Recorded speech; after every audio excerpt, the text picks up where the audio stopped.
It is going to be our red Darren Blay from Team Liquid. This is Clem.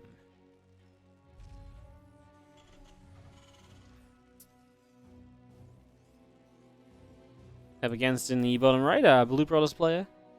It is Astrea.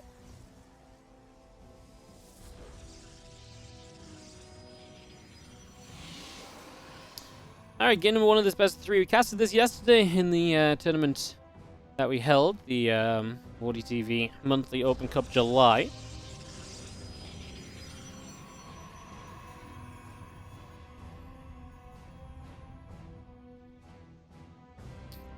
There's a couple of gas that's just going to be coming up, just going to be getting those ready. Rack's going in on the front, and just trying to see where we can go. So obviously this does tell us, by the way, all of our qualified players. So Spirit, Showtime, Clem, and Astrea all qualified for the WardiTV Summer Party that again starts up over this weekend. So I'm excited for that. Barracks and the depot coming down. Just going to be seeing the Cybercore getting up and running over here as well. And yeah, the barracks is going to be getting started too.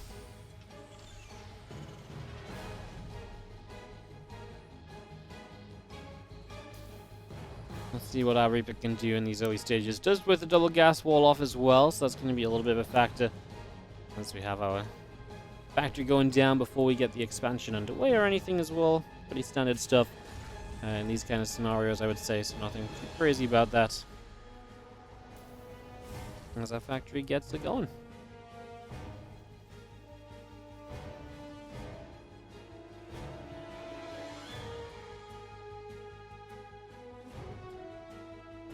Probe making a little bit of a move.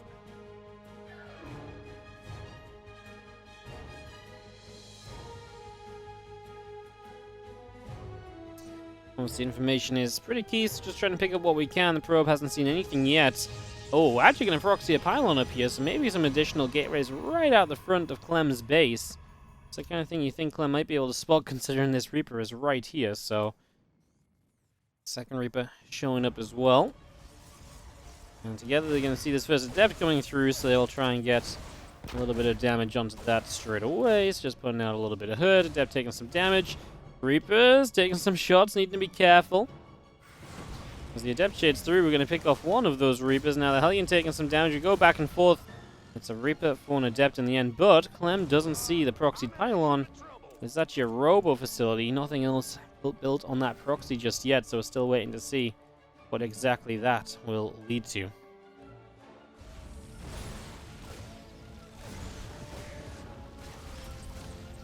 Given the Hellion, just going to go poking around a little. Still just clearing up. The SCV obviously delayed on the command center. The CC taking a little bit longer than usual. As we do still have our Robo and our Twilight building through here, and just a couple more units still gathering up in the center of the map for these early few moments as well.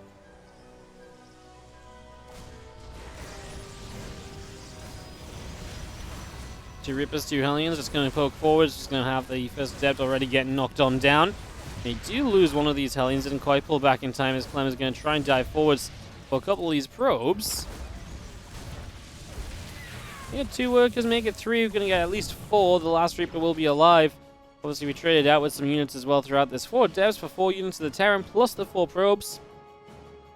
And again, I think we can be pretty happy about that in general if you are Clem in this scenario. I think you look at this and say, yeah, this was a pretty good trade. Unit-wise, I got a slight worker lead off the back of it as well.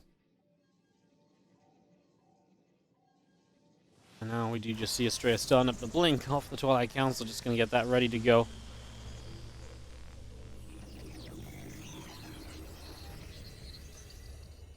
Here is our Prism then. Going to lead the charge just a little bit out in towards the center. Going to get a couple of Adepts already starting to warp in.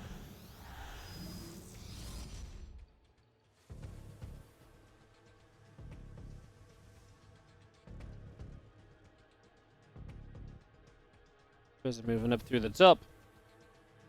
And I'm going to end up in the top left-hand side in a few moments. It's going to be a few, a little bit of harass basically before we really even get going here.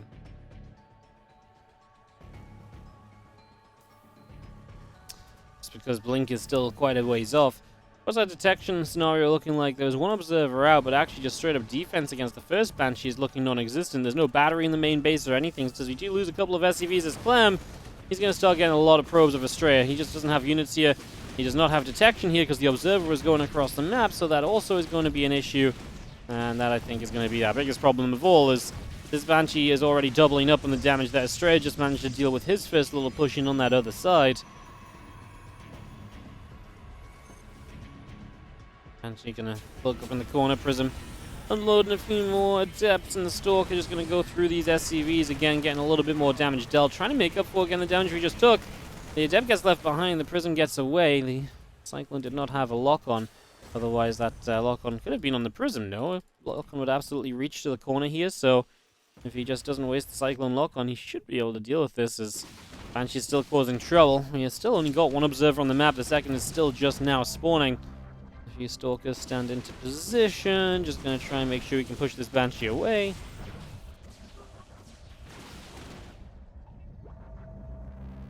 And just chipping down a few more probes. Every probe we get rid of just going to make your life a little bit easier here as Clem continuing through.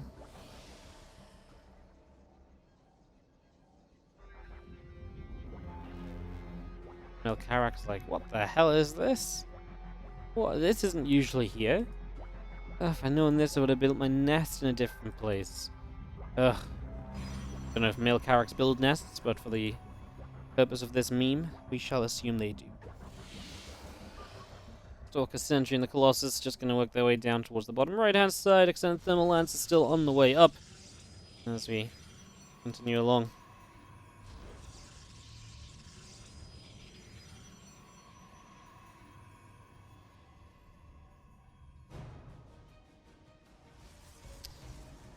Well, going in towards the Colossi, not a weird way to follow up, I suppose. Not a weird way to kind of get into the next stage of this game, in all honesty.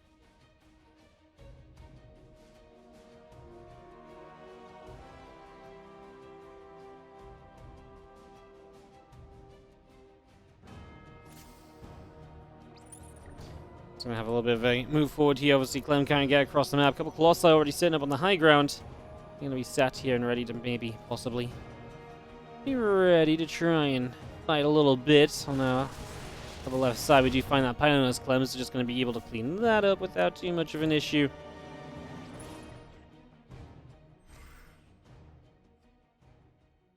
Just coming across and just seeing our Bioforce back into the center of the map.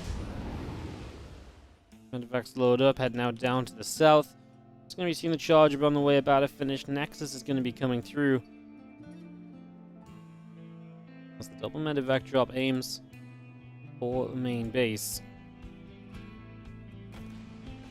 And begin to unload. Feeling these Marines coming out of these Medivacs. And this is just unseen from Astrea. So second time an attack's going to hit his main, and he's just not going to be ready for it in the slightest. Obviously earlier we had the unfortunate event of those Banshees, as we do not get the Medivac. He missed shot on something there, right? That wasn't the Medivac. That could have been. That could have obviously made life a little easier for you.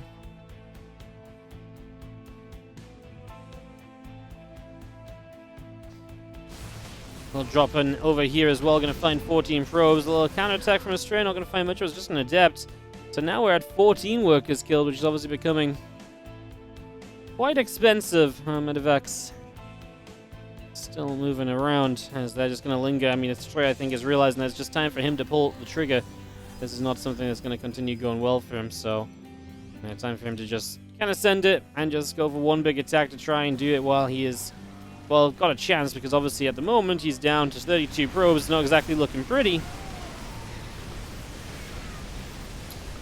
Stalkers, Zealots all coming through. A couple Colossi already taking big damage. SCV's a pull because Clem knows he just has to defend. He knows how much damage he has dealt, and he knows what that means for himself.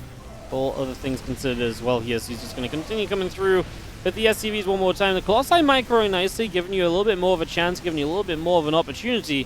And we'll give it to Astrea on that point. He's doing his absolute best that he can, but again, there's only so much you really have the chance to do here. And this time around, this is just going to be a little bit too much.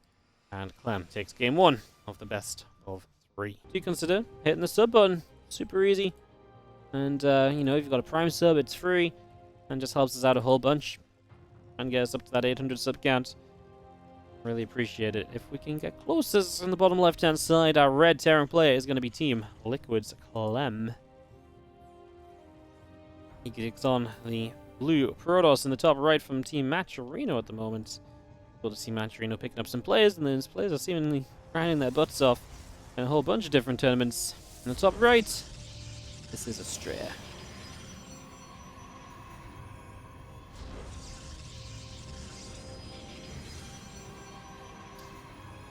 That's just a rough game for Clem in game number 1.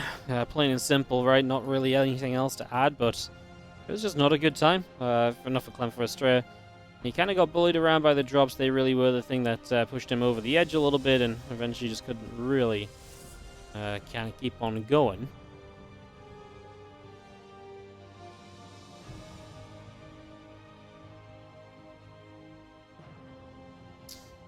We're going to have our gateway coming up then, finishing up in a couple of moments. Meanwhile, our, again, barracks coming through, and the SCV coming up as well. Just getting all of this underway.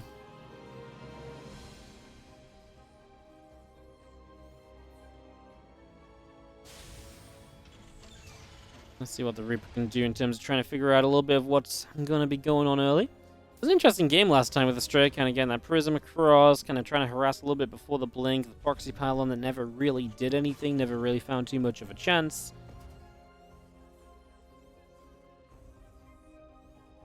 Again, Clem is going to open double gas in this game, so it's not going to give Astrea too many aggressive opportunities. Clem wants to kind of take control early, stop his opponent from being the one to, I guess, dictate a little bit of what might happen here as our reactor goes down on the barracks, and the Reaper begins to move across to the upper right-hand corner.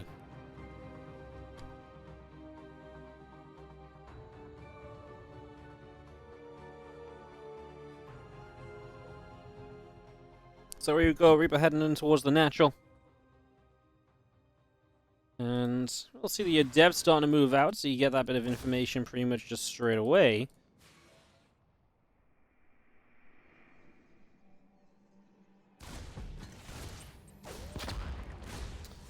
Going back and forth, another Adept is going to be coming in. Just going to be seeing the Reaper deciding to escape out of here. Getting out just for the moment. Trying to get out of reach and out of trouble. As our couple Reapers and the Helene continue through. I'm just going to be seeing this Reaper of Clem then continuing out across the map.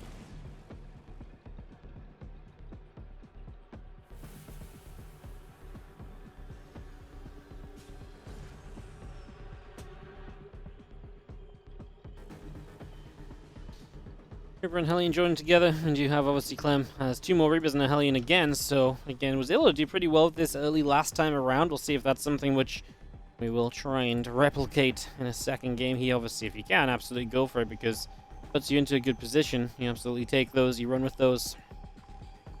Those are the scenarios that can end up very well for you as our 2 Reapers and the Hellion just poke away at an Adept there to begin with, so a little bit of initial damage done. Now these Reapers hop up to the high ground. The Oracle giving chase initially. As the Reaper take a few shots. First Reaper goes down. Second Reaper gets shot down as well. And now we're just going to be seeing a couple of barracks building up here on the side of Clem. So bringing both these barracks up and running as well. Getting all of that going. A Viking on the way through also. And yeah, just going to continue in towards Blink here on the side of Astrea. Now Clem, you know, you look at his vision, he was able to confirm that this was a Twilight Council, so he knows what's coming his way. Kind of had me wondering how much we really need this Viking in that regard, but I guess we can just push back the Oracle and just kind of just use it to zone a little bit, so there's no harm in really having it. If it was kind of like continued into more Phoenix and stuff, I like the Viking a lot more. I haven't seen the Twilight, I just feel as though maybe we could have gone without the Viking. Like I said, I guess it's not a bad thing. It can still help you to zone against that initial Oracle and everything, right? So in that regard, it's actually still got a good piece, a good little piece of usage. Both barracks can get on the tech lag, stim and combat shield both coming through. Our Marines are producing. And across the map, 2 Hellions and a Reaper are going to move up to the high ground. Moving towards this mineral line as Stalkers are warping in on one side, a little wall off with a pylon on the other. Can we minimize worker damage dealt here? Yes, we can. No workers lost, I believe.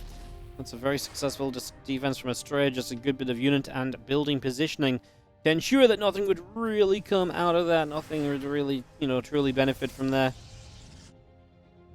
As Adept continues from Astrea out down to the bottom left for the moment.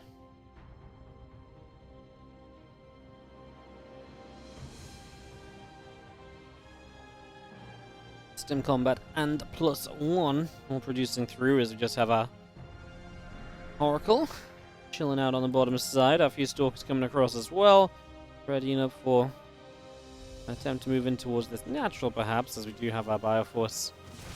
It's ready there to fight back. A few Stalkers will start to take some hits, just going to be seeing the Marauders getting some damage done.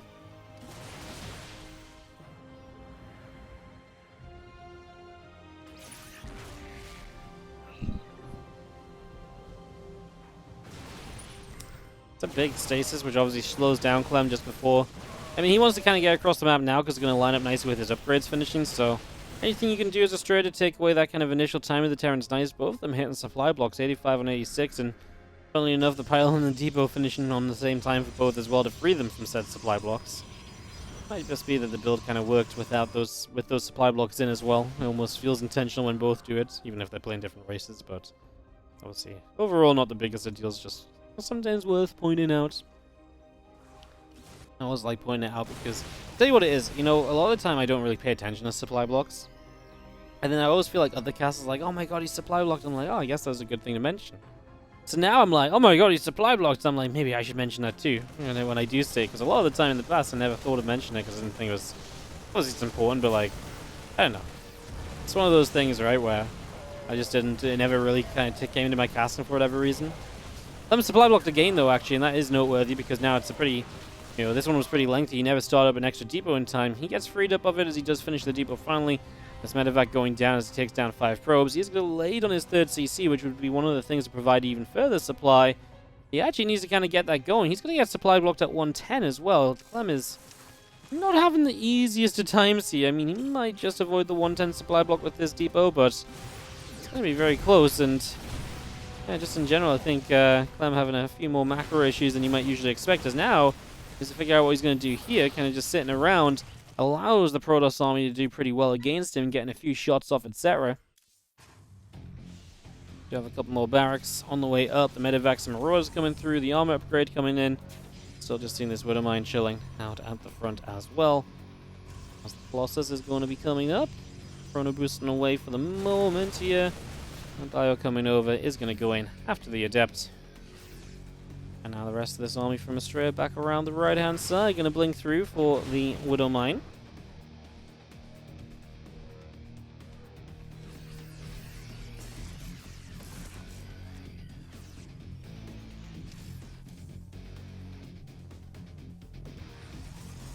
Buffers Forge still just coming in. Just going to be having ourselves a Cluster Shells halfway done. The Ghost Academy getting started. This army of Astrea journeying across the map. So going for this little bit of a push here. How do we go as Oracle is going to get itself a stasis ward in place. Update on the other match of the semi-final happening right now, by the way. Spirit ties it up 1-1 with Showtime. So you get tied 1-1 there. A couple Colossi shots here from Astrea as he's looking to tie it up 1-1 as well, perhaps. Quite going to get there just yet. Obviously, this attack is... It's always threatening, these attacks, especially when the Terran player has very little kind of, you know, air respawn still to the Colossi, but it's not enough to truly be scary just yet. And obviously, the problem is if you start taking a fight and it doesn't kind of clean out quickly, then a few more Vikings show up, then you actually do start to get into trouble then as the Protoss player. So you got to really be confident that this fight can happen quickly if you are going to take it. I don't think you really had confidence to suggest that this time around.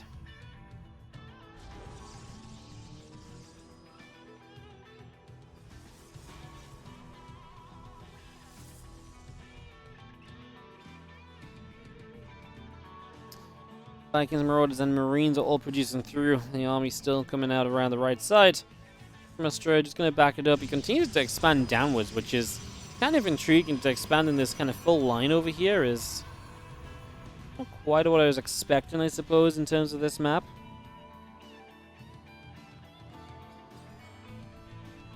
Usually at some point you at least take this base, right? Because now, you know, say you attack over here and then you have to get back over here. That's extremely difficult to do. Here to here is much more manageable. It's around a corner. And yeah, there's some drop potential to jump from this low ground to that high ground, yada yada, but I'm not a huge believer in that. That's going to really have a major impact as a couple of Viking shots do come through. Stalkers fire up a little bit of a storm onto this bio army.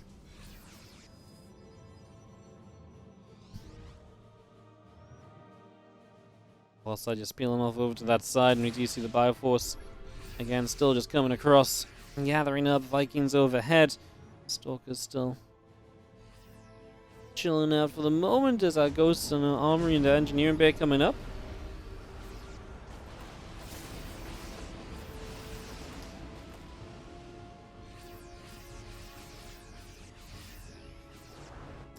So it's going to come around, just going to go charging in towards the bunker here. It's just going to be a little bit of damage done. And so it's going to get into the mineral line. Just going to have our Vikings overhead as we do come in with a flank here now as Astrea. So he's going to kind of chase Clem as Clem comes over here to try and clean this out. Successive Ease lost. Clem has a pretty sizable amount of units across the map. I actually don't think this army is good enough for Astrea. I'm very worried about just the amount of Vikings versus the Colossi. I think would be very good for Clem. I think those Colossi are melting. That would really be kind of putting your reliance on those disruptor hits as Clem stims into this natural. That's goodbye Robo Facility. He's going to go for the Nexus instead. Now, funnily enough, the 3 units to show back up are going to be the Colossi. I think Clem should take down the Robo Facility before he leaves, no? I feel like the Robo would have just been such a nice target. It doesn't take long to finish off. Maybe a little bit risky, right? But good value in just slowing down Robo production. I guess your opponent's not dying for it because your opponent already has a good amount of Robo units out already, but I don't know, man. I would have liked to have I think I would have liked to have seen the I would have liked to have seen the Robo facility go down. It does just, I mean, it's annoying, especially if you end up taking a fight in the next minute or so and then he can't rebuild Robo units instantly. That's obviously very frustrating too. But he did kill a natural Nexus. There's definitely value in that. Trying to play the dangerous game against those disruptors. He potentially gets a flank on them. Astrea playing with all of his Colossi back at home means that this army is just Stalker Disruptor. It has mobility, and the fact it can zone and so on is obviously very nice as well. But I'm not going to be immediately convinced by it as Bio comes through there and nabs themselves a Stalker kill. Took the shot around the corner, ain't gonna do much. Our Bio's still coming across. Gonna move up towards the high ground there. A few Zealots coming through. EMP going down onto a few of those Stalkers. Disruptor shots will fly. Connect on a little bit of the Bio. As we move into the top here, Clem is gonna jump onto this Nexus, and that is gonna be the next part of this. Is this Nexus is gonna be killed, not even cancelled. So that's gonna go down too. Now our Bio Force coming forward, just gonna jump onto that Colossus. We're gonna get one. Also coming back around and just seeing the rest of the Bio still setting up a little bit as well. Just going to be having our disruptor shots firing through. Bio Force taking some damage, a few SCVs to going down.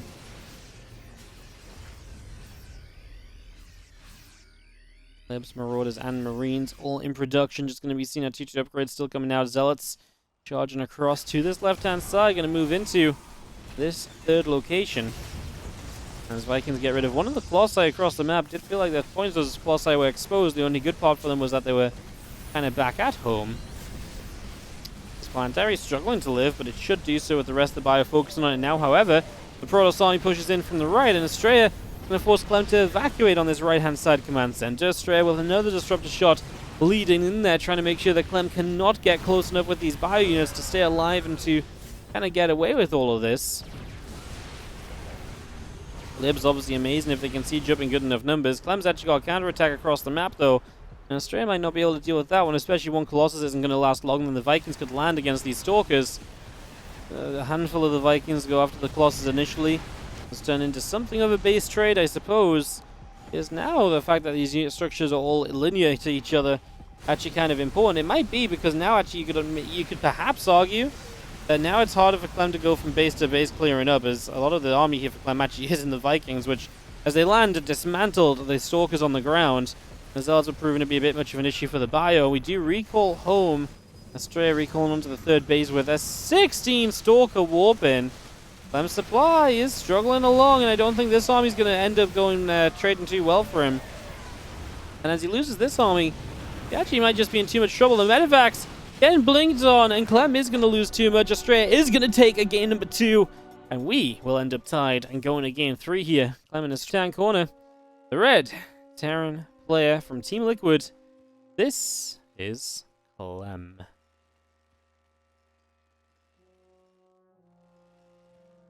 Top right, our blue Protoss is going to be from Maturino. It is Astrea.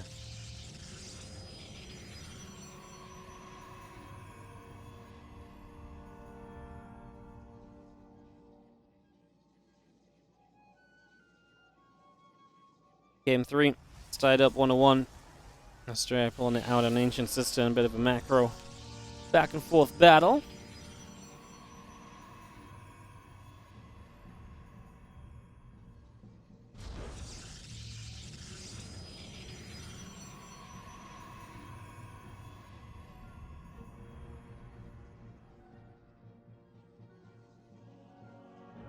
Anyway, similar coming up, Refinery and Iraq's coming in as well here from Clem. Just going to be seeing the probe. He's going to begin to move forward a little bit.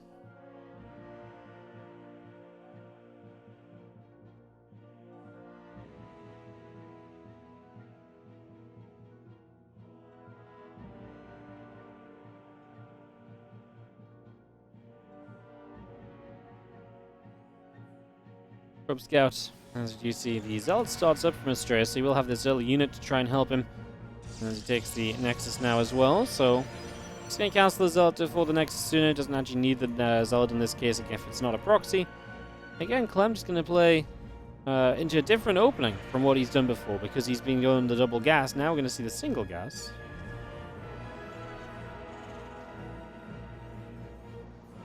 It's a little bit different from Clem, single gas expansion instead of the double gas pressure.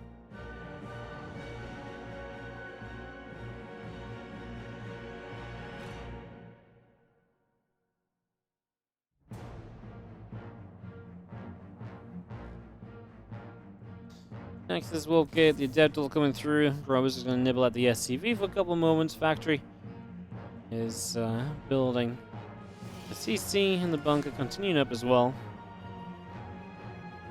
And you see now SCV and Marine coming through. The SCV on the way back from Clem, obviously haven't scouted. Pretty content, I would say, with the fact that, you know, he sees a Nexus and so on. Now sees the Reaper, the Adept popping out with the Reaper as well.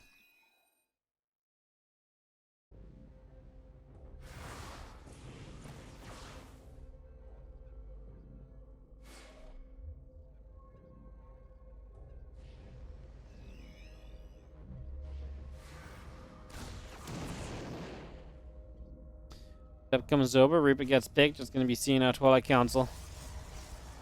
It's going to be popping out there with the blink now getting started. The Adept of Astrea. Gonna try to muscle its way forward and get something done, but we don't see too much happening just yet.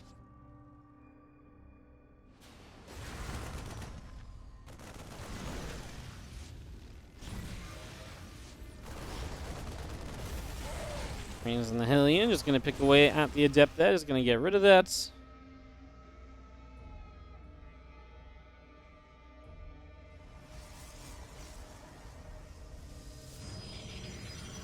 Flank coming up, medevacing them, a couple of Marines on the way in. We just have ourselves the third Nexus already building on the side of Astrea. Again, that third Nexus up and running. And all of this started. There's our tech lab coming through, depot is on the way, a couple of SCVs popping out as our factory lifts up. Gonna move on to the tech lab also. Clem is up against a fast third Nexus from Astrea, so Astrea absolutely just wanting to press the macro game. Astrea has been generally doing a lot of Astrea has generally lately, I feel like, been doing a lot of kind of like heavy macro, double forge build, etc. But been keeping it kind of down and straight and narrow in this series. You know, there's not been anything like overly greedy from him. He's not giving Clem any options to kind of, you know, utilize or abuse positions. Yo, Rolling Thunder Prime, thank you so much for the 9-month resub on the Prime. I appreciate it. Thank you so much.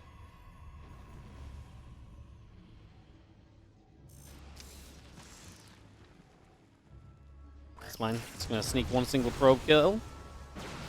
Does get jumped on by the Stalkers, but the medevac survives, so at least you can linger there and again maybe keep a couple of units out of position for just a little bit. So that's one little benefit of this medevac in the mine for the moment.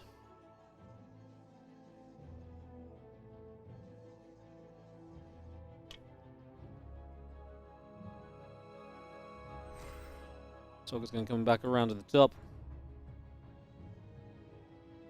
Templar Archives coming out here from Astrea. Stalker's on the upper left-hand side. The charge still about halfway done for now. And our Raven coming through as well. Gonna get jumped on. That's a really nice catch. Astrea shutting down the Raven before he even gets the chance to cast a single ability here, so that's a really amazing start. Couple mines. And this medevac moving up the left-hand side. The rest of our Stalkers coming through as well. And we heading across down the middle. See that Storm, see that Observer coming out too, so that's going to be the next stop from Astrea. As we get that underway, the medevac is still coming around the top. Looking to try and... I mean, maybe, obviously, in theory, the Stalker shouldn't be here anymore. They just killed a Raven in this direction. Sending something else the same place a second time wouldn't make sense. And honestly, even just another Widow Mine drop when this single Widow Mine is still up here is a little bit unusual for the matchup. So, in general, I don't think Astrea will be expecting this. And that might just be the brilliance of this mine drop, because if he's not paying attention, that can be a lot of kills. Wow, he actually shot on the same probe twice. That's probably worst case scenario for Clem. 2 probes only, and hey, it's not worst case. He could have straight up lost the medevac somehow, but yeah, 2 probes just felt like there was actually going to be more opportunity there. The idea was cool because it's just not a drop you usually see. The other Widow Mine drop got shut down by these Stalkers, I believe. So that one did meet its end during everything else as Clem tried to multitask, and idea is good. If you do get into that main base with the other units, then obviously you're actually going to succeed quite heavily, and you're going to be able to get some good damage done as Astrea is looking multiple places, but that was the problem with it being a low HP medevac. That said, I don't think Astrea realizes that it's died because these 2 Stalkers are still patrolling in the back. If he knew that it died, he wouldn't keep units there. Now that's 2, 4, and 6 Stalkers, all being kept in the corners of bases that are not eligible to fight in a battle. That's 12 army supply missing. For 6 army supply of the Terran that's in 1 medevac here. Astrea thinks there's 4 more here, but again, that has actually died that he just didn't notice. So yeah, can maybe get a few more of his Stalkers toward the front as Clem out of his armory. Gonna probably head in towards some +2 upgrades shortly as our bio comes through. Gonna knock down a pylon. These few Marines and Marauders gonna knock another pylon down as well.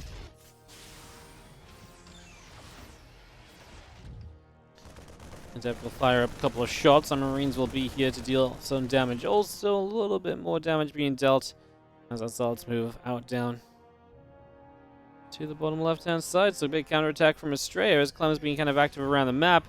Does find his way in with the Widow Mine drop one more time. Came from the main bay, the left side, got all the way through to the main. But there's one Widow Mine here that gets one more probe. However, Astrea jumps onto Clem's third.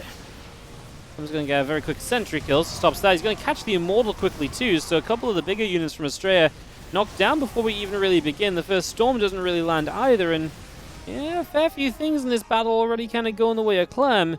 He doesn't take any worker losses on that third base either. Forced to lift, forced to evacuate, but he can get those workers back to business, most importantly. So, yeah, pretty ridiculous little situation there from Clem. Just able to defend very nicely. Still was obviously trying to be aggressive across the map, and he's going to try and be aggressive one more time. The Widow Mine drop is going to come and line up and move in.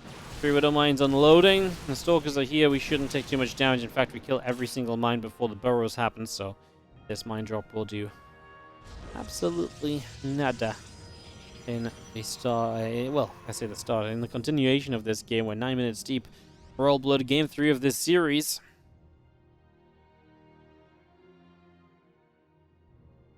Guys fighting for some extra prize money and WardiTV points today. They are both qualified already now for the for the Summer Party. And with $1,500 event happening over the course of this next week.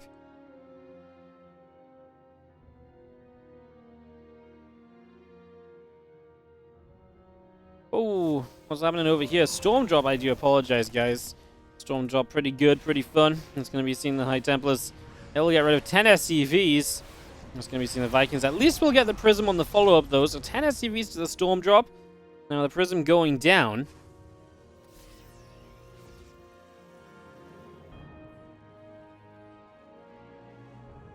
He moves out to the far left-hand side. The Zealot's going to go around the right. We're going to knock one Marine down as we go.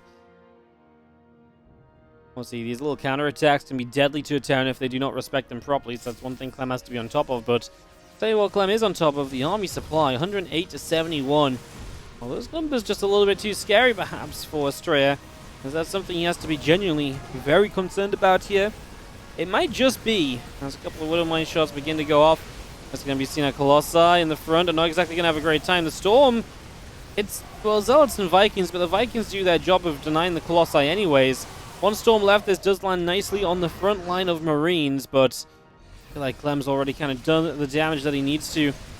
Vikings chilling out overhead. This base top left will go down, so that's the fourth base denied. Nothing on the other side of the map stopping Clem from going to his own fourth. As Astrea tries to fight this army, he tries to defend the fourth, but it's not going to happen. Clem will take it. And that's going to be GG's. 2-1 for Clem.